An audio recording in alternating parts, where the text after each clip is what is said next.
Okay guys, see that? I'm not sure if you can see what I'm seeing, but I'm looking right down my caliper and looking at through it to see if my pads are clearing on my brake pads. And so this is part two. I wanted to go through a couple other tips I left out. So I always throw a white towel on the ground, and that really helps to adjust my calipers. I like to I adjust them, and then I listen, and you can hear got a slight rub, but that's the rotor that just needs to be slightly straightened, and I only do it with my hands. So this is a brand new set of brake pads. It's not a brand new rotor. The rotor's got some life on it, but I clean up the rotor. I just clean it with something that is lint free, and I clean it up to make sure I don't leave any residue on there. So if after I clean it, I'll sometimes make sure I wipe it with a lint free towel, and then also I can also just wipe it down with some plain water at first before, if I used any cleaners on it, I would clean it up that way.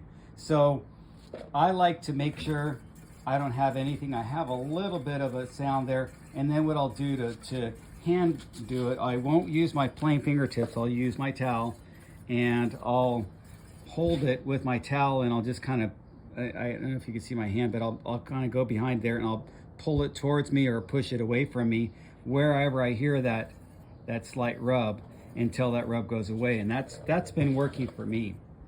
And one thing I left out, when I do my when I put new brake pads in my brakes, I always bleed my brakes for new brake pads. I don't put new brake pads without bleeding them.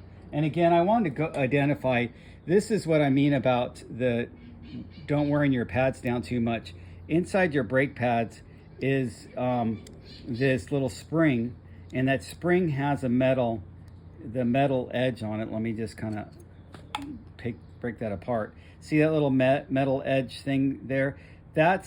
You don't want it to wear down to where it's hitting that metal edge of the spring.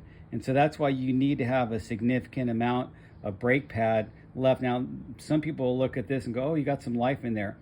I don't think there's that much life because of that little spring. So, I mean, that might get me down the hill one or two more times, depending on how much and your front brakes are where you're taking the most of your braking. So I'm really cautious about my front brakes, but my back brakes are just as important. So anyway, that's just a follow-up on that.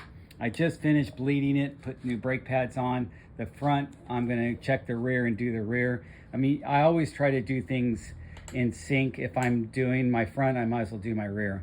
So thanks for watching, guys, and that's a second tip of braking, bleeding brakes and centering brakes and everything that I want to show you today.